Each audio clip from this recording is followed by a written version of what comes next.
ಶ್ರೀಗುರುಭ್ಯೋ ನಮಃ. ಸೃಷ್ಟಿಸ್ಥಿತ್ಯಪ್ಯೇಹ ನಿಯತಿದರ್ಶಿತಮೋ ಬಂಧಮೋಕ್ಷಾಶ್ಚ ಯಸ್ಮಾತ್ ಅಸ್ಯ ಶ್ರೀ ಬ್ರಹ್ಮರುದ್ರ ಪ್ರಭೃತಿ ಸುರನರದ್ವೀಷ ಶತ್ರುವಾತ್ಮಕಸ್ಯ ವಿಷ್ಣೋರ್ವ್ಯಸ್ತಾಃ ಸಮಸ್ತಾಃ ಸಕಲಗುಣನಿಧಿಃ ಸರ್ವದೋಷವ್ಯಪೇತಃ ಪೂರ್ಣಾನಂದೋ ವ್ಯಯೋ ಯೋ ಗುರುರಪಿ ಪರಮಃ ಚಿಂತಯೇತಂ ಮಹಾಂತಂ. ಜನ್ಮಾದ್ಯಸ್ಯ ಯತೋನ್ಮಯಾದಿತರತಶ್ಚಾರ್ಥೇಷ್ವಭಿಜ್ಞಸ್ವರಾಟ್ तेने ब्रह्महृदायादिकवये मुह्यन्ति यं सूरयः तेजो वारिमृदां यथा विनिमयो यत्र त्रिसर्गो मृषा धाम्ना स्वेन सदा निरस्तकुहकं सत्यं परं धीमहि. नारायणं नमस्कृत्य नरं चैव नरोत्तमं देवीं सरस्वतीं व्यासं ततो ग्रन्थमुदीरये. कृष्णाय वासुदेवाय देवकीनन्दनाय च नन्दगोपकुमाराय गोविन्दाय नमो नमः. ಶ್ರೀಮದ್ ಭಾಗವತ ದ್ವಿತೀಯ ಸ್ಕಂದ ತೃತೀಯೋಧ್ಯಾಯದಲ್ಲಿ 11ನೇ ಶ್ಲೋಕ. ಏತಾವಾನೇವ ಯಜತಾಂ ಇಹ ನಿಶ್ರೇಯಸೋದಯಃ ಭಗವತ್ಯಚಲೋ ಭಾವೋ ಯದ್ಭಾಗವತ ಸಂಗತಃ.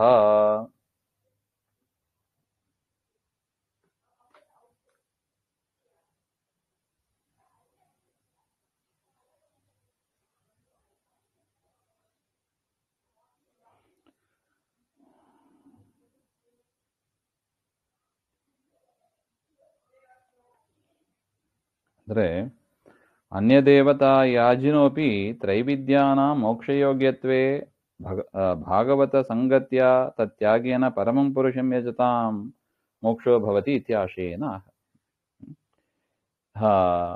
ಯಾವ ದೇವತೆಗಳನ್ನು ಉಪಾಸನೆ ಮಾಡಿದರೆ ಏನ್ ಫಲ ಸಿಗ್ತದೆ ಅಂತ ಹೇಳಿದರು ಹಿಂದೆ. ಆದರೆ ಇದೆಲ್ಲ ಮೋಕ್ಷ ವಿರೋಧಿಗಳು ಅಂತಲೂ ಹೇಳಿಬಿಟ್ರು. ಮೋಕ್ಷವನ್ನು ಬಯಸುವವರು ಇದು ಬೇಡ ಅಂತ ಅಲ್ಲ, ಅದಾಗದೇ ಹುಡ್ಕೊಂಡು ಬಂದಾಗ ನಾವು ಅದನ್ನ ಬಳಸಬೇಕು. ಉದಾಹರಣೆಗೆ ಈಗನೂ ನೋಡಿದೀವಿ ನೋಡಿ, ಮಹಾಭಾರತ ತಾತ್ಪರ್ಯ ನಿರ್ಣಯದಲ್ಲಿ ಲಕ್ಷ್ಮಿಯನ್ನ ಹುಡುಕೊಂಡು ನಾವು ಸಂಪತ್ತನ್ನ ಕೇಳಬಾರ್ದು. ಲಕ್ಷ್ಮಿ ನಮ್ಮ ಕರ್ಮಗಳನ್ನ, ನಮ್ಮ ಧರ್ಮಗಳನ್ನ ನೋಡಿ ತಾನೇ ಅನುಗ್ರಹ ಮಾಡ್ತಾಳೆ. ಲಕ್ಷ್ಮಿ ಗೊತ್ತಿಲ್ಲವೇ ನಮಗೆ ಎಷ್ಟು ದುಡ್ಡು ಕೊಡಬೇಕು ಹಾಗೆ ಅಂತ. ಅದರಿಂದ ನಾವು ನಮ್ಮ ಧರ್ಮವನ್ನ ಮಾಡ್ತಾ ಇರಬೇಕು. ಅಧ್ಯಯನ, ಅಧ್ಯಾಪನ, ಯಜನ, ಯಾಜನ, ದಾನ, ಪರಿಗ್ರಹ ಇದು ಬ್ರಾಹ್ಮಣರಿಗೆ ವಿಹಿತವಾದ ಕರ್ಮ. ಇದನ್ನ ನಾವು ಫಲಾಪೇಕ್ಷೆ ಇಲ್ಲದೆ ಪರಮಾತ್ಮನ ಪೂಜಾ ರೂಪವಾಗಿ ನಾವು ಮಾಡ್ತಾ ಇದ್ರೆ ಪರಮಾತ್ಮನ ಪ್ರಚೋದನೆಯಂತೆ. ಯಾಕೆ ಇದನ್ನ ಮಾಡು ಅಂತ ಹೇಳಿದವ ದೇವರು. ಪರಮಾತ್ಮನ ಪೂಜಾ ರೂಪವಾಗಿ ಫಲಾಪೇಕ್ಷೆ ಇಲ್ಲದೆ ಮಾಡಿದರೆ, ದೇವರು ಪ್ರಸನ್ನನಾದರೆ ಯಾವ ಕಾಲಕ್ಕೆ ನಮಗೆ ಏನ್ ಬೇಕೋ ಅದನ್ನ ಕೊಟ್ಟೇ ಕೊಡ್ತಾನೆ. ಅದರಿಂದ ದೇವರ ಆರಾಧನೆ ಮಾಡಿದರೆ ಸಾಕು. ಬೇರೆ ದೇವತೆಗಳನ್ನ ಸೆಪ್ರೇಟ್ ಆಗಿ, ಅವರ ಅಂತರ್ಯಾಮಿಯಾಗಿ ಅಲ್ಲ, ಸೆಪ್ರೇಟ್ ಆಗಿ ಅವರನ್ನೇ ಪೂಜೆ ಮಾಡೋದು. ವ್ಯತ್ಯಾಸ ಇದು ನೋಡಿ. ದೇವರ ಪೂಜೆ ಮಾಡುವಾಗ ಪರಿವಾರ ದೇವತೆಯ ಪೂಜೆಯೂ ಬರುತ್ತದೆ. ಅಂದ್ರೆ ಬ್ರಹ್ಮ, ರುದ್ರ ಎಲ್ಲರನ್ನೂ ಪೂಜೆ ಮಾಡಬೇಕು. ಇಂದ್ರ, ಋಷಿಗಳು ಎಲ್ಲರ ಪೂಜೆ ಮಾಡಬೇಕು. ಯಾರನ್ನು ದ್ವೇಷ ಮಾಡುವಂತೆ ಇಲ್ಲ. ವೈಷ್ಣವರು ಅಂತ ಆದ ಮೇಲೆ ದ್ವೇಷ ಮಾಡುವಂತೆ ಇಲ್ಲ. ವಿಷ್ಣು ಭಕ್ತಿ ಇಲ್ಲ ಅಂದ್ರೆ ಬಿಟ್ಟು ಬಿಡೋಣ ಅವರನ್ನು ಅಷ್ಟೇ. ದ್ವೇಷ ಮಾಡಿದರೂ ನಡೀತದೆ. ಆದರೆ ವಿಷ್ಣು ಭಕ್ತರು ಅಂತ ಆದ ಮೇಲೆ ಅವರನ್ನ ದ್ವೇಷ ಮಾಡಬಾರ್ದು. ಅದರಿಂದ ಬ್ರಹ್ಮರುದ್ರಾದಿಗಳು ಪರಮ ವೈಷ್ಣವರು, ಅವರನ್ನ ದ್ವೇಷ ಮಾಡಬಾರ್ದು. ಮತ್ತೆ ಅವ್ರ ಪೂಜೆ ಹೇಗೆ ಮಾಡೋದು? ಅವರನ್ನ ಪೂಜೆ ನೈವೇದ್ಯ ಎಲ್ಲ ಅವರ ಅಂತರ್ಯಾಮಿಯಾದ ಪರಮಾತ್ಮನಿಗೆ. ಈಗನೂ ನೋಡಿದ್ರು ನೋಡಿ, ವೇದವ್ಯಾಸರು ಹೇಗೆ ಸೂಚನೆ ಮಾಡಿದರು. ಅವರ ಅಂತರ್ಯಾಮಿ ಮಹಾಭಾರತದಲ್ಲಿ ಅವರ ಶಿವನ ಅಂತರ್ಯಾಮಿಯಾದ ಪರಶುರಾಮ ದೇವರನ್ನ ಪೂಜೆ ಮಾಡು ಹಾಗೆ ಅಂತ.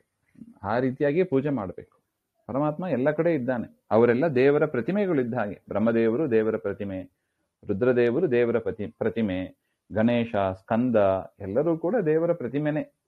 ಹಾಗೆ ನಾವು ಪೂಜೆ ಮಾಡಬೇಕೇ ಹೊರತು ಸಪ್ರೇಟ್ ಆಗಿ ಆ ಜೀವನಿಗೆ ಪೂಜೆ ಮಾಡಿದರೆ ಆ ದೇವತೆಗಳಿಗೆ ಸಂತೋಷ ಆಗೋದಿಲ್ಲ. ಈ ರೀತಿಯಾಗಿ ಏತಾವಾನೇವ ಯಜತಾಂ ಇಹ ನಿಶ್ರೇಯಸೋದಯ. ಈ ಕರ್ಮಭೂಮಿಯಲ್ಲಿ ಭಾಗವತ ಸಂಗತಃ ಭಗವತ್ ಭಕ್ತೋದಿತ ಹರಿಕಥಾ ರೂಪಾತ್ ಸಂಗಾತ್ ಭಗವತಿ ಅಚಲಃ ಭಾವಃ ಭಕ್ತಿರ್ಭವತಿ.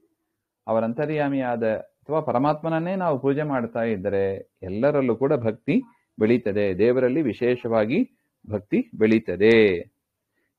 ಏತಾವಾನೇವ ನಿಶ್ರೇಯಸಸ್ಯ ಪರಮಪುರುಷಾರ್ಥಸ್ಯ ಉದಯಃ ಲಾಭಃ. ಈ ಒಂದು ಭಕ್ತಿ ಏನಿದೆ, ದೇವರ ಪೂಜೆ ಮಾಡಿ ಬರತಕ್ಕ ಭಕ್ತಿ, ಅದೇ ನಮಗೆ ಶ್ರೇಯಸ್ಸಿಗೆ ಕಾರಣ. ಅನ್ಯತ್ ತತ್ತು ಸರ್ವಂ ತುಚ್ಛಂ, ಉಳಿದದ್ದೆಲ್ಲ ತುಚ್ಛವಾದದ್ದು ಹಾಗೆ ಅಂತ. ಅದನ್ನ ಕೊಂಡಾಡ್ಲಿಕ್ಕೆ ಹೋಗಬಾರ್ದು. ಅದ್ರ ಅರ್ಥ ಅದೆಲ್ಲ ಬೇಡ ಅಂತಲ್ಲ, ಅದೆಲ್ಲ ಸೆಕೆಂಡ್ರಿ ಅಂತ ಅರ್ಥ. ಅದನ್ನ ಪ್ರೈಮರಿ ಮಾಡಬಾರ್ದು. ಈಗ ನಮ್ದು ದುರಂತ ಆಗಿರೋದು ಅದೇ. ಆ ದುಡ್ಡು, ಕಾಲೇಜು, ಸ್ಕೂಲು, ಕಾಲೇಜು, ಕೆಲಸ, ದುಡ್ಡು, ರಿಟೈರ್ಮೆಂಟು, ಇದೇ ಪ್ರಧಾನ ಮಾಡಿ ಕೂತಿದ್ದೀವಿ ನಮಗೆ. ಅದರಿಂದ ದೇವರ ಕಡೆ ಲಕ್ಷ್ಯನೇ ಇಲ್ಲ ನಮಗೆ. ದೇವರು ಪ್ರಧಾನ ಆಗಬೇಕು. ಆ ದೇವರ ಸೇವೆಗಾಗಿ ಉಳಿದದ್ದೆಲ್ಲ ಹೆಂಡರು ಮಕ್ಕಳು ನಿನ್ನ ತೊಂಡರೆಂಬರೋ ಅಂತ ಹೇಳ್ತಾರೆ. ಆ ರೀತಿಯಾಗಿ ಆಗಬೇಕು. ಜ್ಞಾನಂ ಯದಾ ಪ್ರತಿನಿವೃತ್ತ ಗುಣೋರ್ಮಿ ಚಕ್ರಂ ಆತ್ಮಪ್ರಸಾದೋಭಯತ್ರ ಗುಣೇಶ್ವ ಸಂಗಃ ಕೈವಲ್ಯ ಸಂಭೃತ ಪತಸ್ತ್ವತ ಭಕ್ತಿಯೋಗ ಕೋ ನಿರ್ವೃತೋ ಹರಿಕಥಾಸು ರತಿಂ ನ ಕುರ್ಯಾತ್. ಉಕ್ತರೂಪ ಭಾಗವತ ಸಂಘಸ್ಯ ಅಚಲ ಭಾವ ಜನಕತ್ವಂ ಪರಂಪರೆಯ ಇತಿ ದರ್ಶಯನ್ ಭಾಗವತ ಸಂಘ ಪದಸೂಚಿತಾಂ ಹರಿಕಥಾ ರತಿಂ ಸ್ತೌತಿ. ಅದರಿಂದ ನಾವೇನ್ ಮಾಡಬೇಕು? ಭಗವದ್ಭಕ್ತರ ಸಂಘ ಅದು ಇರಬೇಕು ನಮ್ಮಲ್ಲಿ. ಭಗವದ್ಭಕ್ತರು ಎಂಬ ದೃಷ್ಟಿಯಿಂದ ನಾವು ಒಗ್ಗಟ್ಟಿನಲ್ಲಿ ಇರಬೇಕು. ಯೂನಿಟಿ ಒಂದೇ ಕಾರಣ. ಯಾಕೆ? ನಾವೆಲ್ಲರೂ ಭಗವದ್ಭಕ್ತರಷ್ಟೇ. ಬೇರೆ ಕಾರಣ ತಂದು ಅದು ಹಾಳಾಗ್ಬೋದು, ಅದು ಉಪಯೋಗ ಇಲ್ಲದೆ ಇರ್ಬೋದು. ನಾವೆಲ್ಲರೂ ಒಬ್ರೇ. ಯಾಕೆ? ನಾವೆಲ್ಲರೂ ಭಗವದ್ಭಕ್ತರು. ಅದರಿಂದ ನಾವೆಲ್ಲ ಕೂಡಿ ಏನ್ ಮಾಡಬೇಕು? ದೇವರ ವಿಚಾರವನ್ನೇ ಮಾಡಬೇಕಷ್ಟೆ, ಇನ್ನೇನಿಲ್ಲ. ಅದಕ್ಕಿಂತ ದೊಡ್ಡ ಕಾರ್ಯ ಇಲ್ಲ. ಅದನ್ನೇ ಈ ಶ್ಲೋಕದಲ್ಲಿ ಹೇಳ್ತಾ ಇದ್ದಾರೆ. ಯದ್ಯಾಸು ಕಥಾಸು ಶ್ರುತಾಸು ಸತೀಷು ಜ್ಞಾನಂ ಭವತಿ. ಈ ಪರಮಾತ್ಮನ ಕಥೆಯನ್ನ ಕೇಳಿ ಕೇಳಿ ಕೇಳಿ ನಮಗೇನ್ ಬರುತ್ತದೆ? ದೇವರಲ್ಲಿ ಜ್ಞಾನ ಬರುತ್ತದೆ ನೋಡಿ. ದೇವರ ಮಹಿಮೆ ಎಂತದ್ದು ಅಂತ ಗೊತ್ತಾಗ್ತದೆ. ಹಾ ಸರ್ವತಃ ಪ್ರತಿನಿವೃತ್ತಂ ಉಪರತಂ ಗುಣೋರ್ಮಿಣ ಸತ್ವಾದಿ ಗುಣಾಃ ಏವ ಉರ್ಮಯಃ ತರಂಗಃ ತೇಷಾಂ ಚ ಚಕ್ರಂ ಸಮೂಹಃ ಯಸ್ಮಾತ್ ತತ್. ಈ ಕತೆ ಕೇಳ್ತಾ ಇದ್ರೆ, ಪರಮಾತ್ಮನ ವಿಚಾರ ಮಾಡ್ತಾ ಇದ್ರೆ ಏನಾಗ್ತದೆ? ಸತ್ವಗುಣ, ರಜೋಗುಣ, ತಮೋಗುಣ ಎನ್ನತಕ್ಕ ಅಲೆಗಳು ಮತ್ತೆ ಅದು ಚಕ್ರ ರೂಪದಲ್ಲಿ ಇದೆ. ಆ ಚಕ್ರ ಅಂದ್ರೆ ಸಮೂಹ, ಆ ತರೆಗಳ ಸಮೂಹ, ತರಂಗಗಳ ಸಮೂಹ ಅದೇನ್ ಮಾಡ್ತದೆ? ನಮ್ಮನ್ನ ಮತ್ತೆ ಮತ್ತೆ ಸಂಸಾರಕ್ಕೆ ಎಳ್ಕೊಂಡು ಹೋಗ್ತದೆ. ಸತ್ವಗುಣ, ರಜೋಗುಣ, ಹೇಗೆ ಅಲೆಗಳು ತಡದಲ್ಲಿ ಇದ್ದ ಜನರನ್ನ ಹೇಗೆ ಎಳ್ಕೊಂಡು ಹೋಗ್ತದೆ, ಆ ತರ ನಮ್ಮನ್ನ ಸಂಸಾರದಲ್ಲಿ ಎಳ್ಕೊಂಡು ಹೋಗ್ಬಿಡುತ್ತದೆ. ಅದರಿಂದ ಎಚ್ಚರವಾಗಿ ಇರಬೇಕು. ಅನಂತರಂ ಆತ್ಮಪ್ರಸಾದೋ ಮನಸಃ ನೈರ್ಮಲ್ಯಂ ಭವತಿ. ಪರಮಾತ್ಮನ ಕತೆ ಕೇಳ್ತಾ ಕೇಳ್ತಾ ಏನಾಗ್ತದೆ? ಸತ್ವಗುಣ, ರಜೋಗುಣ, ತಮೋಗುಣದ ಪ್ರಭಾವ, ವಿಶೇಷವಾಗಿ ರಜೋಗುಣ ತಮೋಗುಣಗಳ ಪ್ರಭಾವ ಕಡಿಮೆ ಆಗ್ತದೆ. ಅದರಿಂದ ಏನಾಗ್ತದೆ? ಮನಸಃ ನೈರ್ಮಲ್ಯಂ ಭವತಿ. ಪರಮಾತ್ಮನ ಕತೆ ಕೇಳ್ತಾ ಕೇಳ್ತಾ ರಜೋಗುಣ ತಮೋಗುಣದ ಡಾಮಿನೇಷನ್ ಕಡಿಮೆ ಆಗ್ತದೆ. ಅದರಿಂದ ಮನಸ್ಸು ನೈರ್ಮಲ್ಯ ಆಗ್ತದೆ, ಮನಃಶುದ್ಧಿ ಆಗ್ತದೆ. ಹಾಗೆ ಅಂತ ಹೇಳ್ತಾರೆ.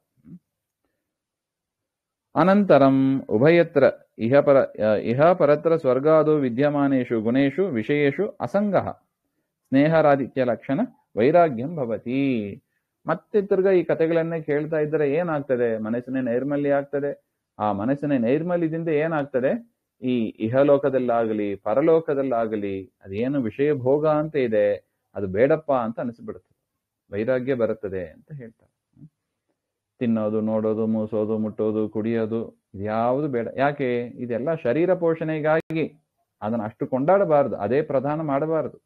ಶರೀರ ಪೋಷಣೆ ಮಾಡೋದಕ್ಕೆ ಎಷ್ಟು ಬೇಕೋ ಅಷ್ಟು ಸಾಕು. ಮಿಕ್ಕಿದ ಸಮಯ ಎಲ್ಲ ಎಲ್ಲಿ ಹೋಗ್ಬೇಕು? ಹರಿಕಥಾ ಶ್ರವಣಕ್ಕೆ ಹೋಗಬೇಕು ಅಂತ ಹೇಳ್ತಾರೆ.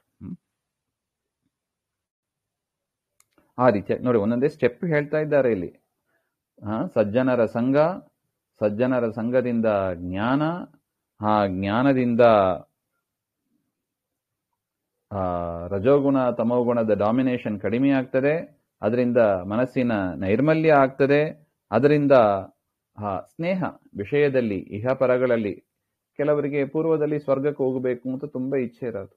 ಕತೆ ಕೇಳಿದ ಮೇಲೆ ಸಾಕಪ್ಪ, ಸ್ವರ್ಗ ಬೇಡ, ಏನ್ ಬೇಡ, ಪರಮಾತ್ಮನ ಹತ್ರ ಹೋದ್ರೆ ಸಾಕು ಅಂತ ಎಲ್ಲದರಲ್ಲೂ ಅಲಂಬುದ್ಧಿ ಬರುತ್ತದೆ. ಆ ರೀತಿಯಾದ ಸಾಕು ಎನ್ನತಕ್ಕ ಬುದ್ಧಿ ಬರಬೇಕು ಅಂತಾರೆ. ಅದು ಒಳ್ಳೆ ಪರಿವರ್ತನೆ ಅದು. ಅಷ್ಟಾದ ಮೇಲೆ, ವೈರಾಗ್ಯ ಬಂದ ಮೇಲೆ, ಅಥ ಅನಂತರಂ ಭಕ್ತಿ ಲಕ್ಷಣ ಯೋಗೋ ಜಾಯತೆ. ತದನಂತರ ವಿಶೇಷವಾದ, ಇನ್ನು ಅಧಿಕವಾದ ಭಕ್ತಿ ಯೋಗ ಪರಮಾತ್ಮನಲ್ಲಿ ಆಗುತ್ತದೆ. ಅದು ಹೇಗಿರುತ್ತದೆ? ಹಾಗೆ ಅಂದ್ರೆ ಮೋಕ್ಷಾಯ ಸಂಪಾದಿತ, ಅದು ಮೋಕ್ಷಕ್ಕೆ ಕಾರಣ ಆಗ್ತದೆ. ತದನಂತರ ಅಪರೋಕ್ಷ ಜ್ಞಾನ ಲಕ್ಷಣ ಮಾರ್ಗ, ಅಪರೋಕ್ಷ ಜ್ಞಾನ ಅದರ ಮಾರ್ಗ ಅದೆಲ್ಲ ಗೊತ್ತಾಗ್ತದೆ. ಅದರಿಂದ ನಿರ್ವೃತ ಹರಿಕಥಾ ಶ್ರವಣ ಸುಖಜ್ಞ ವಿಷಯೇಶು ಅನಿವೃತ್ತ ಇತಿವ ತಾಸು ಹರಿಕಥಾಸು ಅಂತ ಅಂತ ಸನ್ಮಾರ್ಗದಲ್ಲಿ ಕರೆದೊಯ್ದು ಕೊನೆಯಲ್ಲಿ ಮೋಕ್ಷವನ್ನೇ ಕೊಡತಕ್ಕದ್ದು ಯಾವುದು? ಈ ಹರಿಕತೆ. ಸಜ್ಜನರೆಲ್ಲ ಸೇರಿ ಸೇರಿ ಏನು ಈ ಹರಿಕತೆ ಕೇಳ್ತಾ ಇರ್ತಾರೆ, ಮಾಡ್ತಾ ಇರ್ತಾರೆ, ಅದೇ ನಮಗೆ ತಾರಕ. ನೋಡಿ ಹೇಗೆ ಕ್ರಮವಾಗಿ ಮನುಷ್ಯ ಬದಲಾವಣೆ ಆಗ್ತಾನೆ, ಹೇಗೆ ಶುದ್ಧನಾಗ್ತಾನೆ. ಪರಿವರ್ತನೆ ಆಗ್ತಾನೆ ಅಂದ್ರೆ ಏನು? ಶುದ್ಧನಾಗೋದು ಅಂತ ಅರ್ಥ. ಹೇಗೆ ಶುದ್ಧನಾಗ್ತಾನೆ ಆ ಕ್ರಮವನ್ನ ಈ ಶ್ಲೋಕದಲ್ಲಿ ಸುಂದರವಾಗಿ ಶುಕಾಚಾರ್ಯರು ತಿಳಿಸಿಕೊಡ್ತಾ ಇದ್ದಾರೆ. ಅದರಿಂದ ಅಂತ ಹರಿಕಥಾಸು ಕೋ ರತಿಂ ನ ಕುರ್ಯಾತ್, ಯಾರು ತಾನೇ ಇಚ್ಛೆ ಪಡೋದಿಲ್ಲ. ನಮ್ಮನ್ನ ಒಬ್ರು ಶುದ್ಧ ಮಾಡ್ತಾರೆ ಹಾಗೆ ಅಂದ್ರೆ ಯಾರು ತಾನೇ ಇಚ್ಛೆ ಪಡೋದಿಲ್ಲ ಹೇಳಿ? ಹೌದಪ್ಪ ನಾನು ಶುದ್ಧನಾಗಬೇಕು ಅಂತ ಮುಂದೆ ಬಂದು ನಿಂತ್ಕೋತಾರೆ. ಆ ರೀತಿಯಾಗಿ ಹರಿಕತೆ ಕೇಳೋದಕ್ಕೆ ನಾವು ಮುಂದೆ ಬಂದು ನಿಲ್ಲಬೇಕು ಹಾಗೆ ಅಂತ. ಯಾಕೆ? ಅದರಿಂದಲೇ ಲಾಭ ಜಾಸ್ತಿ. ಭಾಗವತ ಕೇಳೋದ್ರಿಂದಲೇ ಲಾಭ ಜಾಸ್ತಿ. ಶೌನಕವಾಚ ಅಲ್ಲ, ಬೇರೆ ಗ್ರಂಥ ಬೇಡವಾ? ವೇದಗಳು ಇದೆ, ಮಹಾಭಾರತ ಇದೆ ಹಾಗೆಂದ್ರೆ ನಾವು ಅದನ್ನ ಹಿಂದೆನೇ ನೋಡಿದ್ದೀವಿ. ಅನೇಕ ವೇದಗಳ, ಅನೇಕ ಇತಿಹಾಸ ಪುರಾಣಗಳ ಸಾರವೇ ಭಾಗವತ ಆಗಿದೆ. ಮಿಕ್ಕಿದೆಲ್ಲ ಕಬ್ಬು ಇದ್ದಾಗೆ. ವೇದ ಇತಿಹಾಸ ಪುರಾಣಗಳೆಲ್ಲ ಏನೋ ಕಬ್ಬು ಇದ್ದಾಗೆ, ಭಾಗವತ ಕಬ್ಬಿನ ಜ್ಯೂಸ್ ಇದ್ದಾಗೆ, ಅಷ್ಟೇ ವ್ಯತ್ಯಾಸ. ಕಬ್ಬು ಹುಡುಕ್ಬೇಕು, ಅಗಿಬೇಕು, ಸಿಗೋದು ಸ್ವಲ್ಪ ಕಷ್ಟ ಇದೆ, ಅದರಲ್ಲೂ ಇದೆ, ಇಲ್ಲ ಅಂತ ಇಲ್ಲ. ಆದರೆ ಭಾಗವತ ಕಬ್ಬಿನ ಜ್ಯೂಸ್ ಇದ್ದಾನೆ, ಡೈರೆಕ್ಟ್ ಆಗಿ ನಮಗೆ ಬಾಯ ಒಳಗಿಟ್ಟು ಕುಡಿದ್ರೆ ಸಾಕು, ಆನಂದ ಆಗ್ತದೆ. ಆ ತರ ಭಾಗವತವನ್ನ ವೇದವ್ಯಾಸರು ನಮಗೆ ರಚನೆ ಮಾಡಿ ಕೊಟ್ಟಿದ್ದಾರೆ. ಅದರಿಂದ ಸಜ್ಜನರ ಸಂಘ, ಹರಿಕಥಾಮೃತ ಶ್ರವಣ ಇದೇ ಜೀವನದ ಮುಖ್ಯ ಗುರಿ ಹಾಗೆ ಅಂತ. ಇಷ್ಟಾದ ಮೇಲೆ ಶೌನಕರು ಹೇಳ್ತಾರೆ, ಶೌನಕೋವಾಚ ಇತ್ಯಭಿವ್ಯಾಹೃತಂ ರಾಜ ನಿಶಮ್ಯ ಭರತರ್ಷಭಃ ಕ್ಯಮನ್ಯತ್ ಪೃಷ್ಟವಾನ್ ಭೂಯಃ ವಯ್ಯಾಸಕಿಂ ಋಷಿಪುಂಗವಂ. ಇಷ್ಟೆಲ್ಲ ಪರೀಕ್ಷಿತ ರಾಜನ ಪ್ರಶ್ನೆಗೆ ಶುಕಾಚಾರ್ಯರು ಉತ್ತರ ಕೊಟ್ರು. ಅಂದ್ರೆ ಸಮೀಪದಲ್ಲಿ ಮರಣ ಹೊಂದಲಿಕ್ಕಿರುವವ ಏನು ಮಾಡಬೇಕು, ಏನು ಮಾಡಬಾರದು. ಏನ್ ಮಾಡಬೇಕು? ಆ ವಿರಾಟ್ ರೂಪದ ಧ್ಯಾನವನ್ನ ಮಾಡಬೇಕು, ಲಯ ಚಿಂತನೆ ಮಾಡಬೇಕು ಹಾಗೆ ಅಂತೆಲ್ಲ ಹೇಳಿದರು. ಏನು ಮಾಡಬಾರದು? ಇತರ ದೇವತೆಗಳ ಆರಾಧನೆ, ಇತರ ದೇವತೆಗಳೇ ಪ್ರಧಾನ ಇಟ್ಕೊಂಡು ಆರಾಧನೆಯನ್ನ ಮಾಡಬಾರದು. ಪರಮಾತ್ಮನ ಕಥೆಯಲ್ಲೇ, ಹರಿಕಥಾ ಶ್ರವಣದಲ್ಲೇ ಸಜ್ಜನರ ಸಂಘವನ್ನ ಮಾಡ್ತಾ ಹರಿಕಥಾ ಶ್ರವಣ ಕೇಳ್ತಾ ಇರಬೇಕು. ಅದರಿಂದಲೇ ಮನಸ್ಸಿನ ನೈರ್ಮಲ್ಯ, ಅಪರೋಕ್ಷ ಜ್ಞಾನ, ಮೋಕ್ಷ ಎಲ್ಲವೂ ಆಗುತ್ತದೆ ಎಂಬುದನ್ನ ಶುಕಾಚಾರ್ಯರು ಆ ಮಾರ್ಗವನ್ನ, ಒಂದು ಸಾಧನೆ ಮಾರ್ಗದಲ್ಲಿ ಇರತಕ್ಕ ವ್ಯಕ್ತಿ ಏನ್ ಮಾಡಬೇಕು ಎಂಬುದನ್ನ ಈ ಒಂದು ಶ್ಲೋಕದಲ್ಲಿ ಸುಂದರವಾಗಿ ನಿರೂಪಣೆ ಮಾಡಿದ್ದಾರೆ. ಇಷ್ಟೆಲ್ಲ ಏನ್ ಮಾಡಬೇಕು, ಏನ್ ಮಾಡಬಾರದು ಹಾಗೆ ಅಂತ ಕೇಳಿದ ಮೇಲೆ ಪರೀಕ್ಷಿತ್ ರಾಜ ಏನು ಪ್ರಶ್ನೆ ಮಾಡಿದ, ಅದಕ್ಕೆ ಶುಕಾಚಾರ್ಯರು ಏನು ಉತ್ತರ ಕೊಟ್ರು, ಅದನ್ನೆಲ್ಲ ನಮಗೆ ಹೇಳಿ ಹಾಗೆ ಅಂತ ಶೌನಕಾದಿ ಋಷಿಗಳು ಸೂತಾಚಾರ್ಯರನ್ನ ಕೇಳ್ತಾರೆ, ಅದನ್ನು ಹೊಗಳ್ತಾರೆ. ನೋಡಿ, ಏತತ್ ಶುಶ್ರೂಷತಾಂ ವಿದ್ವನ್ ಸೂತನೋರ್ಹಸಿ ಭಾಷಿತುಂ ಕಥಾ ಹರಿಗುಣೋಧಾರಾಹ ಸತಾಂ ಸ್ಯುಹು ಸದಸಿ ಧ್ರುವಂ. ನಮಗೆ ಅರ್ಥ ಆಗ್ತದಲ್ವಾ ಇದು? ಶೌನಕರು ಎಲ್ಲರೂ ಸೇರಿ ಸೂತಾಚಾರ್ಯರು ಮೊದಲು ನಡೆದ ಸಂವಾದ ಅದು. ಅವರಿಬ್ರು, ಭಾಗವತ ಅಂದ್ರೆ ಕಾನ್ವರ್ಸೇಷನ್. ಯಾರಿಬ್ಬರ ಮಧ್ಯದಲ್ಲಿ? ಶೌನಕರು, ಸೂತಾಚಾರ್ಯರು. ತದನಂತರ ಸೂತಾಚಾರ್ಯರು ಆ ಶೌನಕಾದಿಗಳಿಗೆ ಹೇಳ್ತಾ ಪರೀಕ್ಷಿತ ರಾಜನಿಗೂ ಶೌನಕರಿಗೂ ಶುಕಾಚಾರ್ಯರಿಗೂ, ಪರೀಕ್ಷಿತ ರಾಜರಿಗೂ ಶುಕಾಚಾರ್ಯರಿಗೂ ನಡೆದ ಸಂವಾದವನ್ನ ವಿವರಿಸ್ತಾ ಇದ್ದಾರೆ. ಅದರಿಂದ ಇದ್ದಕ್ಕಿದ್ದಾಗಿ ಶುಕಾಚಾರ್ಯರು ಹೇಳಿದರು, ಆಮೇಲೆ ಶೌನಕರು ಎಲ್ಲಿ ಬಂದರು ಅಂತ ಕನ್ಫ್ಯೂಸ್ ಮಾಡ್ಕೋಬಾರ್ದು. ಭಾಗವತ ಹೇಳಿ ಅಂತ ಮೊದಲು ಕೇಳಿದ್ಯಾರು? ಶೌನಕಾದಿ ಋಷಿಗಳು ಸೂತಾಚಾರ್ಯರ ಹತ್ರ ಕೇಳಿದ್ರು. ಭಾಗವತವನ್ನೇ ಹೇಳ್ತೀನಿ ಅಂತ ಸೂತಾಚಾರ್ಯರು ಏನ್ ಮಾಡಿದ್ರು? ಪರೀಕ್ಷಿತ ರಾಜನಿಗೆ ಶುಕ ಮಹರ್ಷಿಗಳು ಏನು ಉಪದೇಶವನ್ನ ಮಾಡಿದ್ರು ಅದನ್ನೇ ಸೂತರು ಹೇಳ್ತಾ ಇದ್ದಾರೆ ಅಂತ ಅರ್ಥ.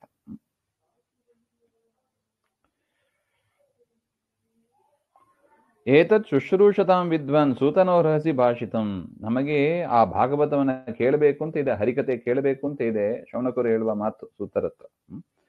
ಅದನ್ನ ನಿಮ್ಮನ್ನು ಬಿಟ್ಟು ಇನ್ ಯಾರು ಹೇಳಿಕೆ ಇದ್ದಾರೆ? ನೀವೇ ಅದನ್ನ ಹೇಳಲಿಕ್ಕೆ ಯೋಗ್ಯರು ಹಾಗೆ ಅಂತ. ಕಥಾ ಹರಿಗುಣೋಧಾರಾಹ, ಪರಮಾತ್ಮನ ಕಥೆ ಅದು ಇದಲ್ಲ, ಅದು ಸದಸಿ ಧ್ರುವಂ, ಸಭೆಗಳಲ್ಲಿ ನಿಯಮೇನ ಹೇಳಬೇಕಾದ್ದು, ಪಡಿಸತಕ್ಕದ್ದು, ಅದನ್ನ ಹೇಳಿ ಹಾಗೆ ಅಂತ ಹೇಳ್ತಾರೆ. ಸವೈ ಭಾಗವತೋ ರಾಜ ಪಾಂಡವೇಯೋ ಮಹಾರಥಃ ಬಾಲಃ ಕ್ರೀಡನಕೈಃ ಕ್ರೀಡನ್ ಕೃಷ್ಣ ಕ್ರೀಡಾಂ ಯ ಆದದೆ. ಅತ್ರ ಹೇತುಮಃ ಕ್ರೀಡನಕೈಃ ಕ್ರೀಡಸಾಧನ ವ್ಯಾಪಾರೈಃ ಕೃಷ್ಣಪೂಜಾದಿರೂಪಾಂ ಕ್ರೀಡಮಾದದೆ ಸ್ವೀಕೃತವಾನ್.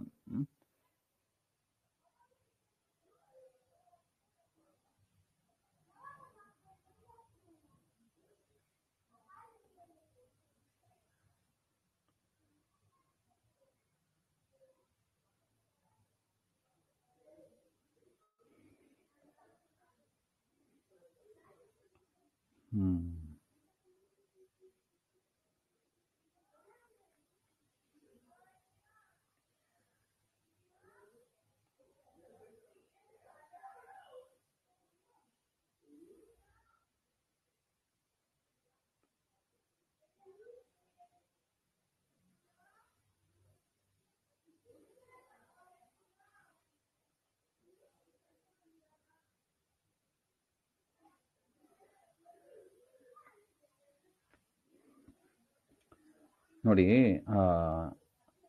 ಇವರಿಬ್ಬರ ಕಾನ್ವರ್ಸೇಷನ್ ಏನಿದೆ, ಯಾರ್ದು? ಪರೀಕ್ಷಿತ್ ರಾಜ ಮತ್ತು ಸೂತಾಚಾರ್ಯರ ಶುಕಾಚಾರ್ಯರ ಕಾನ್ವರ್ಸೇಷನ್ ಏನಿದೆ ಅದು ಭಾರಿ ಮಹತ್ವ. ಇಬ್ರು ಕೂಡ ಸಜ್ಜನರು. ಪರೀಕ್ಷಿತ್ ರಾಜನಿಗೆ ಕೇಳಬೇಕು ಅಂತ ಆತುರ, ಶುಕಾಚಾರ್ಯರಿಗೆ ಹೇಳಬೇಕು ಅಂತ ಆತುರ. ಅದರಿಂದ ಅವರಿಬ್ಬರು ಏನ್ ಮಾತಾಡ್ಕೊಂಡ್ರು ಅದನ್ನ ಹೇಳಿ. ಯಾಕೆಂದ್ರೆ ಈ ಪರೀಕ್ಷಿತ್ ರಾಜ ಏನ್ ಮಾಡಿದ, ಪಾಂಡವೇಯ ಮಹಾರಥ ಅವನು ಸಣ್ಣವನಾಗಿ ಇರುವಾಗಲೇ ಕ್ರೀಡನ್ ಕೃಷ್ಣ ಕ್ರೀಡಾಂ ಯಾದದೆ, ಸಣ್ಣ ವಯಸ್ಸಿನಿಂದಲೇ ಕೃಷ್ಣನ ಪೂಜೆ ಮಾಡಬೇಕು ಅಂತ ಕೃಷ್ಣನ ಪ್ರತಿಮೆಗಳನ್ನೆಲ್ಲ ತೆಗೆದಿಟ್ಕೊಂಡಿದ್ದನಂತೆ ಪರೀಕ್ಷಿತ್. ಅಷ್ಟು ಸಣ್ಣ ವಯಸ್ಸಿನಿಂದಲೇ ಕೃಷ್ಣ ಭಕ್ತಿ ಮಾಡಿದವ ಪರೀಕ್ಷಿತ್ ರಾಜ, ಹಾಗೆ ಅಂತ ಹೇಳ್ತಾರೆ. ಇನ್ನು ಶುಕಾಚಾರ್ಯರ ಬಗ್ಗೆ ಹೇಳುವಾಗ ವೈಯಾಸಕಿಶ್ಚ ಭಗವಾನ್ ವಾಸುದೇವ ಪರಾಯಣಃ ಉರುಗಾಯ ಗುಣೋದಾರಃ ಸತಾಂಶಿಯುರ್ಹಿ ಸಮಾಗಮೇ. ಇವರು ವೇದವ್ಯಾಸರ ಮಗನಾದ ಈ ಶುಕಾಚಾರ್ಯರು ಭಗವಾನ್ ವಾಸುದೇವ ಪರಾಯಣ, ಪೂಜ್ಯನಾದ ಪರಮಾತ್ಮನಲ್ಲೇ ಮನಸ್ಸಿಟ್ಟವರು, ಅವನ ಕುರಿತಾಗಿಯೇ ವಿಚಾರವನ್ನ ಮಾಡತಕ್ಕವರು.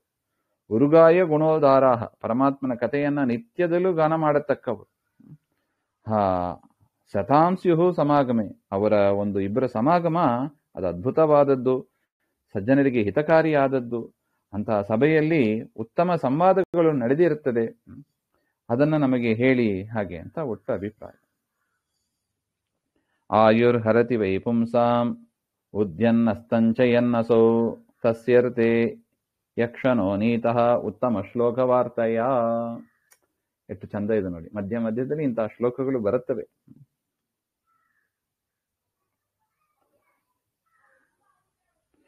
ಸೂರ್ಯ ಒಂದ್ಸಲ ಬೆಳಿಗ್ಗೆ ಉದಯಿಸಿದ ಮತ್ತೆ ಅಸ್ತಂಗತನಾದ ಹಾಗೆ ಅಂದ್ರೆ ಒಂದು ಆಯುಷ್ಯ ಮುಗೀತು ಅಂತ ಅರ್ಥ. ಸೂರ್ಯ ಉದಯ ಆಯಿತು, ಸೂರ್ಯ ಅಸ್ತ ಆಯಿತು, ಒಂದಿನದ ಆಯುಷ್ಯ ನಮಗೆ ಮುಗೀತು ಅಂತ ಅರ್ಥ. ನಮಗೇನ್ ಸಂಬಂಧ ಅಂತ ಕೇಳಬೇಡಿ. ಸೂರ್ಯ ಉದಯ ಆಯಿತು, ಅಸ್ತ ಆಯ್ತು, ಅದಕ್ಕೆ ಸಂಧ್ಯಾ ವಂದನೆ ಸರಿಯಾಗಿ ಮಾಡಬೇಕು ಅಂತ ಮಾಡಿದರೆ ಏನಾಗ್ತದೆ, ನಮ್ಮ ಆಯುಷ್ಯ ಹೋಗ್ತದೆ. ಆಯುರ್ ಹರತಿ ವೈ ಪುಂಸಾಂ ಉದ್ಯನ್ ಅಸ್ತಂಚಯನ್ನಸೌ ತಸ್ಯರ್ತೆ ಯಕ್ಷಣೋ ನೀತಃ ಉತ್ತಮ ಶ್ಲೋಕವಾರ್ತೆ. ಅದರಿಂದ ಒಂದೊಂದು ಕ್ಷಣವನ್ನು ಕೂಡ ನಾವೇನ್ ಮಾಡಬಾರ್ದು, ಒಂದು ದಿವಸ ಸೂರ್ಯ ಬಂದ ಮುಳುಗಿದ ಹಾಗೆ ಅಂದ್ರೆ ಆ ಹಗಲೊತ್ತು ಏನಿದೆ ಆ ಹಗಲೊತ್ತನ್ನ ನಾವು ವೇಸ್ಟ್ ಮಾಡಬಾರ್ದು. ಯಾಕೆ, ನಾಲ್ಕು ಕಡೆಗೆ ಹೋಗಿ 4 ಸಜ್ಜನರ ಸಂಘ ಮಾಡಿ ಹರಿಕತೆ ಕೇಳೋದಕ್ಕೆ ಒಳ್ಳೆ ಅವಕಾಶ. ರಾತ್ರಿ ಹೊತ್ತು ಸೂರ್ಯ ಮುಳುಗಿದ ಮೇಲೆ ಯಾವ ಕೆಲಸ ಆಗೋದಿಲ್ಲ, ಸುಮ್ಮನೆ ಮನೇಲಿ ಕೂತಿರ್ಬೇಕಷ್ಟೆ. ಹಿಂದಿನ ಕಾಲ ಹಾಗೇ ಇತ್ತು, ಈಗಲೂ ನೋಡಿ ಸಾಮಾನ್ಯ ಹಾಗೇ ಇದೆ. ಬೆಳಿಗ್ಗೆಯಿಂದ ಸಾಯಂಕಾಲ ತನಕ ದುಡಿತಾ ಎಲ್ಲ ಮಾಡ್ತಾರೆ. 6 ಗಂಟೆ ಆಯ್ತು ಒಳಗೆ ಬಂದ್ಬಿಡ್ತಾರೆ, ಎಲ್ಲ ಮನೆ ಒಳಗೆ ಬಂದ್ಬಿಡ್ತಾರೆ. ಅದರಿಂದ ಮತ್ತೆ ರಾತ್ರಿ ಹೊತ್ತು ಏನ್ ಮಾಡಬೇಕು, ಹಗಲೊತ್ತು ಏನ್ ಕೇಳಿದ್ದೀವಿ ಅದನ್ನ ಮೆಲ್ಕಾಕಬೇಕು, ಮತ್ತೆ ಚಿಂತನೆ ಮಾಡಬೇಕು ಅಂತ ಹೇಳ್ತಾರೆ. ರಾತ್ರಿ ಹೊತ್ತಾಯ್ತು ಸೂರ್ಯ ಮುಳುಗಿದ, ನಂಗೆ ಹೋಗಿ ಕೇಳಲಿಕ್ಕೆ ಆಗೋದಿಲ್ಲ, ಆ ಚಿಂತನೆ ಮಾಡಬೇಡಿ ಅಂತ. ಕೇಳಿದ್ದನ್ನ ಇನ್ನೊಂದ್ಸಲ ನೀವೇ ಚಿಂತನೆ ಮಾಡ್ರಿ. ಈಗಂತೂ ರೆಕಾರ್ಡಿಂಗ್ ಎಲ್ಲ ಸಿಗ್ತದೆ, ಯೂಟ್ಯೂಬ್ ಅಲ್ಲೂ ಬೇಕಾದ ಸಿಗ್ತದೆ. ಅದರಿಂದ ಸಮಯವನ್ನ ಸಿಕ್ಕಿದಾಗೆಲ್ಲ ಇದನ್ನ ಕೇಳ್ತಾ ಇರ್ರಿ. ಇಲ್ಲದಿದ್ರೆ ನಿಮ್ಮ ಆಯುಷ್ಯ ಅದು ಹೋಗ್ತಾ ಹೋಗ್ತಾ ನಮಗೇ ಗೊತ್ತಿಲ್ಲ, ಇಷ್ಟು ವರ್ಷ ನನಗೆ ಆಗಿಬಿಟ್ಟಿದ್ಯಾ ಅಂತ ಆಶ್ಚರ್ಯ ಪಡ್ತೀವಿ ಒಂದ್ ದಿವಸ. ಅದರಿಂದ ಅಂತ ಆಯುಷ್ಯವನ್ನ ಉತ್ತಮ ಶ್ಲೋಕವಾರ್ತಯ, ಪರಮಾತ್ಮನ ಕುರಿತಾದ ವಿಚಾರ ಬಿಟ್ಟು ಬೇರೆ ವಿಚಾರವನ್ನ ಮಾಡುತ್ತಾ ಕ್ಷಣಗಳು ಹೋಗಬಾರದು. ಆ ರೀತಿಯಾಗಿ ಹೋದರೆ ನೀತಃ ಏವ ವೃಥ, ಆ ಆಯುಷ್ಯವೆಲ್ಲ ವ್ಯರ್ಥ. ಪರಮಾತ್ಮನನ್ನ ವಿಚಾರ ಬಿಟ್ಟು ಬೇರೆ ಏನು ಸ್ಕೂಲು, ಕಾಲೇಜು, ಆಫೀಸು, ದುಡ್ಡು ಅಂತ ಏನು ವಿಚಾರ ಮಾಡ್ತಾ ಪ್ರಧಾನವಾಗಿ ಇಟ್ಟುಕೊಂಡಿದ್ದೀವಿ, ಅದೆಲ್ಲವೂ ಕೂಡ ವ್ಯರ್ಥ ಅಂತ ಹೇಳಿಬಿಟ್ರು. ಯಾಕೆ? ಅದೆಲ್ಲ ನಮ್ಮನ್ನ ನರಕಕ್ಕೆ ಕರ್ಕೊಂಡು ಹೋಗ್ತದೆ. ದೇವರ ವಿಚಾರ ಬಿಟ್ಟು ನಾವು ಅದರಲ್ಲಿ ನಮ್ಮ ಟೈಮನ್ನ ಇನ್ವೆಸ್ಟ್ ಮಾಡಿದರೆ ಅದು ನಮಗೆ ಸರಿಯಾದ ದಾರಿಗೆ ಕರ್ಕೊಂಡು ಹೋಗೋದಿಲ್ಲ ಅಂತ ಅರ್ಥ. ತರವಃ ಕಿನ್ನ ಜೀವಂತಿ ಭಸ್ತ್ರಾಃ ಕಿಂ ನ ಶ್ವಸಂತ್ಯುತ ನ ಖಾದಂತಿ ನ ಮೇಹಂತಿ ಕಿಂ ಗ್ರಾಮ ಪಶವೋ ಪರೇ. ನಾನು ಜೀವನಮೇವ ತೇಷಾಂ ಆಯುಷಃ ಫಲಂ ಭವಿಷ್ಯತಿ ಇತ್ಯತಃ ಅಂತ ಅವ್ರು ಬದುಕ್ತಾರಲ್ಲ, ಪರಮಾತ್ಮನ ಚಿಂತನೆಯನ್ನು ಬಿಟ್ಟು ಬದುಕ್ತಾರಲ್ಲ, ಅವರು ಏನು ಆಯುಷ್ಯ ಪಡ್ಕೊಂಡು ಏನ್ ಮಾಡ್ತಾರ ನೋಡಿ. ತೇಷಾಂ ಶ್ವಾಸಃ ನಾಸ್ತಿ ಇತ್ಯತಃ ಉಕ್ತಂ ತರವಃ ಕಿನ್ನ ಜೀವತಿ.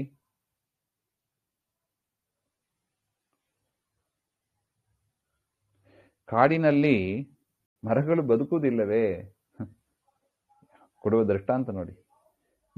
ಮರಗಿಡಗಳು ಉಸಿರಾಡ್ತಾ ಇರ್ತವೆ, ಇವು ಇಂತಹ ವ್ಯಕ್ತಿಗಳು ಉಸಿರಾಡ್ತಾ ಇರ್ತಾರೆ. ದೇವರ ಚಿಂತನೆ ಬಿಟ್ಟು ಯಾರು ಬದುಕ್ತಾರೆ, ಮರ ಇದ್ದಂಗೆ ಇರ್ತಾರಂತ ಅಷ್ಟೇ ಅರ್ಥ ಅದಕ್ಕೆ. ತರವಕ್ಕಿನ್ನ ಜೀವಂತಿ, ಏನ್ ಮರಗಿಡಗಳು ಬದುಕೋದಿಲ್ಲವೇ? ಅವ್ರಿಗೆ ಏನ್ ವ್ಯತ್ಯಾಸ? ಎರಡು ಒಂದೇ ಅಂತಾರೆ. ಇನ್ನು ಭಸ್ರಾಹ ಕಿಮ್ನ ಶ್ವಸಂತ್ಯುತ. ಭಸ್ರಾಹ ಅಂದ್ರೆ ಅದು ಒಂದು ಚೀಲ, ಲೆದರ್ ಬ್ಯಾಗ್ ಅಂತ ಹೇಳ್ತಾರೆ. ಅದರ ತುದಿಯಿಂದ ಗಾಳಿ ಬರ್ತಾ ಇರ್ತದಂತ. ಹಿಂಗೆ ಪ್ರೆಸ್ ಮಾಡಬೇಕು, ಅದರ ತುದಿಯಿಂದ ಗಾಳಿ ಬರಬೇಕು. ಒಂದು ರೀತಿಯಾಗಿ ಸೈಕಲ್ ಪಂಪ್ ಇದ್ದಂಗೆ, ಏರ್ ಪಂಪ್ ಇದ್ದಂಗೆ. ಹಿಂದಿನ ಕಾಲದಲ್ಲಿ ಅದನ್ನ ಇತ್ತು. ಅದು ಲೆದರ್ ಬ್ಯಾಗ್ ದೊಡ್ಡದಾಗಿರೋದು, ಅದರ ಬಾಯಿ ಚಿಕ್ಕದಾಗಿರೋದು. ಪ್ರೆಸ್ ಮಾಡಿದರೆ ಗಾಳಿ ಹೊರಗೆ ಬರೋದು, ಮತ್ತೆ ಮೇಲೆ ಎಳೆದ್ರೆ ಮತ್ತೆ ದೊಡ್ಡದಾಗೋದು. ಈ ತರ ಗಾಳಿ ಬಂದು ಹೋಗತಕ್ಕದ ಒಂದು ವ್ಯವಸ್ಥೆ ಅದು. ಈ ಕೆಂಡ ಇದನ್ನೆಲ್ಲ ಚೆನ್ನಾಗಿ ಉರಿಸ್ಬೇಕು ಅಂತ ಹೇಳಿ ಬೀಸಣಿಗೆ ಬದಲು ಇದನ್ನ ಬಳಸ್ತಾರ ಹಿಂದೆಲ್ಲ. ಗಾಳಿ ಬಂದು ಹೋಗ್ತದೆ ಹಾಗೆ, ಅದನ್ನ ಭಸ್ರ ಅಂತ ಕರೀತಾರೆ. ಸಂತಪನಾರ್ಥ ಚರ್ಮಕೋಶಾಹ ಅಂತ ಬರೀತಾರೆ. ಚೆನ್ನಾಗಿ ಬಿಸಿ ಮಾಡೋದಕ್ಕೆ ಬಳಸುವ ಒಂದು ಕೋಶ ಅಂತ. ಅದೇನು ಗಾಳಿ ಬಂದು ಹೋಗೋದಿಲ್ಲವೇ ಆ ಯಂತ್ರ? ಅದಕ್ಕೂ ಈ ಇಂತಹ ವ್ಯಕ್ತಿಗಳು ಬದುಕೋದಕ್ಕೆ ಏನು ವ್ಯತ್ಯಾಸ ಇದೆ? ಏನೂ ಇಲ್ಲ. ಅದುಗಳು ಗಾಳಿ ಬಂದು ಹೋಗುತ್ತವೆ, ಇವರಲ್ಲೂ ಗಾಳಿ ಬಂದು ಹೋಗ್ತದೆ ಅಷ್ಟೆ. ದೇವರ ಚಿಂತನೆ ಏನು ಇರೋದಿಲ್ಲ. ನ ಕಾದಂತಿ ನ ಮೇಹಂತೆ ಕಿಂ ಗ್ರಾಮ ಪಶವಃ. ಏನು ಗ್ರಾಮದಲ್ಲಿ ಇರುವ ಪಶುಗಳು ಅಂದ್ರೆ ಯಾವುದು?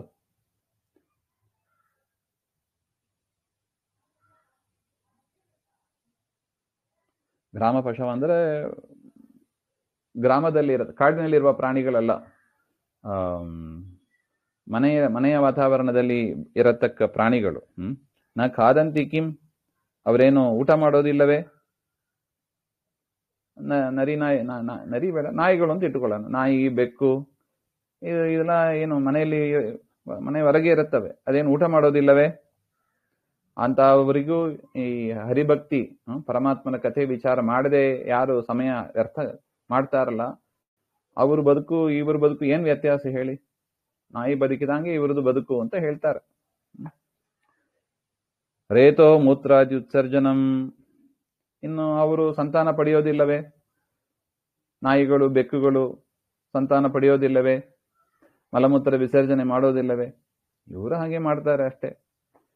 ನಾಯಿ, ಬೆಕ್ಕು ಹೆಂಗ್ ಬದುಕ್ತದೋ ಅದೇ ತರನೇ ಇವರು ಬದುಕ್ತಾರೆ ಹಾಗೆ ಅಂತ ಅರ್ಥ. ಅದರಿಂದ ಪರಮಾತ್ಮನ ಚಿಂತನೆ ಮಾಡದೆ ಒಂದು ದಿನ ಕಳೀಬಾರದು ಅಂತ ಹೇಳ್ತಾರೆ. ಒಟ್ಟು ಭಾಗವತ ಕೇಳದೆ ಒಂದಿನ ಕಳೀಬಾರದು, ಇದು ಒಟ್ಟು ವಿಚಾರ ಅಂತ. ಅದು ಇಲ್ಲದೇ ಇದ್ರೆ ನಾಯಿ, ಬೆಕ್ಕು ಬದುಕಿದಂಗೆ ಅವ್ರದ್ದು ಜೀವನ, ಮರಗಿಡಗಳು ಬದುಕಿದಂಗೆ ಅವರು ಜೀವನ ಅಂತ ಹೇಳ್ತಾರೆ.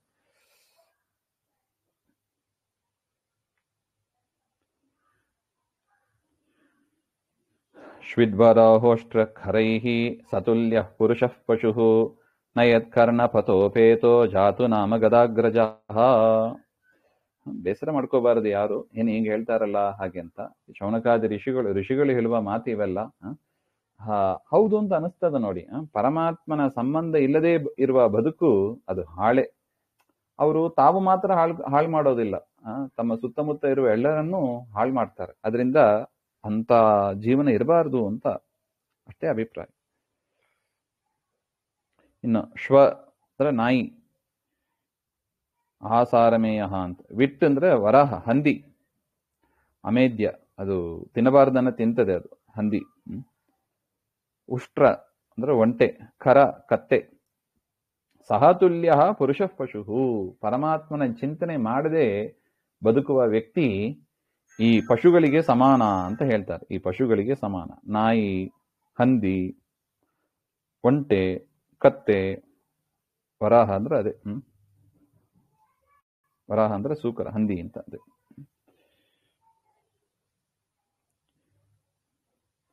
ಅದು ಬರೀ ವರಾಹ ಅಂತ ಹೇಳಿಲ್ಲ, ವಿಡ್ವರಾಹ ಅಂತ ಹೇಳ್ತಾರೆ. ಅಮೇಧ್ಯ, ತಿನ್ನಬಾರ್ದನ್ನ ತಿನ್ನುವ ಹಂದಿ ಅಂತ ಹೇಳ್ತಾರೆ. ಅದರಿಂದ ಆ ಪ್ರಾಣಿಗಳು ಹೇಗಿರುತ್ತವೋ ಈ ಮನುಷ್ಯನು ಕೂಡ ಹಾಗೆ ಇರ್ತಾನೆ. ಪರಮಾತ್ಮನನ್ನ ಬಿಟ್ಟು ಬದುಕಬೇಡಿ ಅಂತಾರೆ. ನಯತ್ ಕರ್ಣಪತೋಪೇತೋ ಜಾತು ನಾಮ ಗದಾಗ್ರಜ. ಯಾರ ಕಿವಿಯಲ್ಲಿ, ಅಂತಹ ವ್ಯಕ್ತಿಗಳ ಕಿವಿಯಲ್ಲಿ ಒಂದು ಬಾರಿಯೂ ಕೂಡ ಕೃಷ್ಣ ಎನ್ನುವ ಹೆಸರು ಒಳಗೆ ಹೋಗಿಲ್ಲ ಅಂತ. ಯಾರ ಕಿವಿ ಪುಟದಲ್ಲಿ ಕೃಷ್ಣ ಎನ್ನುವ ನಾಮಸ್ಮರಣೆ, ಕೃಷ್ಣನ ಕತೆ, ಆ ನಾಮ, ಆ ಕಥೆ ಒಳಗೆ ಹೋಗಿಲ್ಲ, ಅಂತವರ ಕಿವಿ, ಅಂತ ಜೀವ, ಅಂತ ಮನುಷ್ಯರು ಈ ರೀತಿಯಾಗಿ ಇರ್ತಾರೆ ಅಂತ ಹೇಳ್ತಾರೆ. ಗದಾಗ್ರಜ ಅಂತ ಪದ ಪ್ರಯೋಗ ಮಾಡಿದ್ದಾರೆ. ಕೃಷ್ಣನಿಗೆ ಒಂದು ತಮ್ಮ ಇದ್ದಾನಂತೆ, ಅಣ್ಣ ಬಲರಾಮ ಪ್ರಸಿದ್ಧ ಇದ್ದಾನೆ. ಗದಾ ಅಂತ ಒಂದು ತಮ್ಮನೂ ಇದ್ದಾನೆ. ಅದರಿಂದ ಗದಾಗ್ರಜ ಅಂತ ಕೃಷ್ಣನಿಗೆ ಹೆಸರು. ಗದಾ ಎನ್ನುವನಿಗೆ ಅಣ್ಣನಾದವ. ಹಾಗೆ ಒಟ್ಟು ಏನ್ ಹೇಳ್ತಾರೆ, ಕುಟುಂಬ ಭಾರವಾಹಿತ್ವ ವಾತ್ ಖರೇನ ಸಾಮ್ಯಂ. ಅಲ್ಲ, ಕತ್ತೆ ಅಂತ ಯಾಕೆ ಬೈದ್ರಿ? ಹಾಗೆಂದ್ರೆ ಕತ್ತೆ ಏನ್ ಮಾಡ್ತದೆ, ಭಾರವನ್ನು ಹೊತ್ಕೊಂಡು ಹೋಗ್ತದೆ.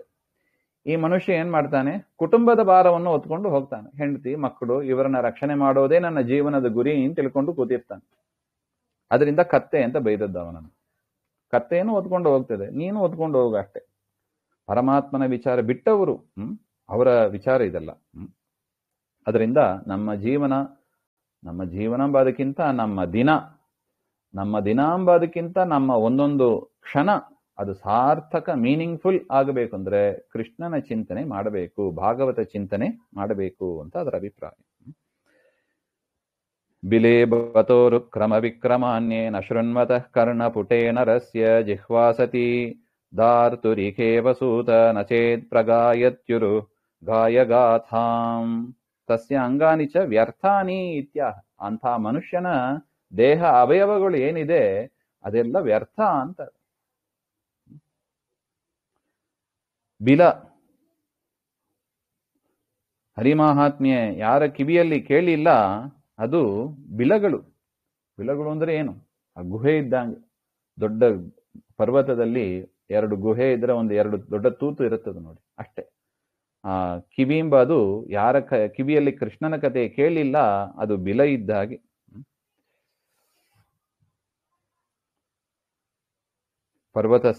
ಪರ್ವತದಲ್ಲಿ ಬಿಲ ಇದ್ದಂಗೆ ಅಂತ ಹೇಳ್ತಾರೆ. ಉರುಗಾಯ ಗಾತಾಂ ನಚ ಉಪಗಾಯತಿ ನೈವ ಉಪಗಾಯತಿ ಯಾಸೌ ಜಿಹ್ವಾ ಅಸತಿ ದುಷ್ಟ. ಯಾರ ನಾಲಿಗೆ ಕೃಷ್ಣನ ಕಥೆಯನ್ನ ಮತ್ತೆ ಹೇಳೋದಿಲ್ಲ, ಕೃಷ್ಣನ ಗುಣಗಾನ ಹಾಡೋದಿಲ್ಲ, ಅದು ದುಷ್ಟವಾದ ನಾಲಿಗೆ ಅಂತ. ಹರಿಯ ಗುಣಗಾನ ಮಾಡದ ನಾಲಿಗೆ ಅದು ಕಪ್ಪೆಯ ನಾಲಿಗೆ ಅಂತ ಹೇಳ್ತಾರೆ. ಧಾರ್ತುರಿಕ, ದುರ್ಧರ ಅಂದ್ರೆ ಬೇಕಹ ಅಂತ ಬರೀತಾರೆ. ಬೇಕಹ ತದೀಯ ಜಿಹ್ವಾ ಇವೆ. ಕಪ್ಪೆಯ ನಾಲಿಗೆ ಇದ್ದಂತೆ. ಕಪ್ಪೆಯ ನಾಲಿಗೆ ಸ್ವಲ್ಪ ಉದ್ದಕ್ಕೆ ಇರ್ತದೆ ನೋಡಿ. ಅದೇನೋ ಪ್ರಾಣಿಗಳು ಬಂದ್ರೆ ಅದ್ರ ಮೂಲಕವಾಗಿ ಎಳೆದು ತಿನ್ನೋದು, ಅದಷ್ಟೇ.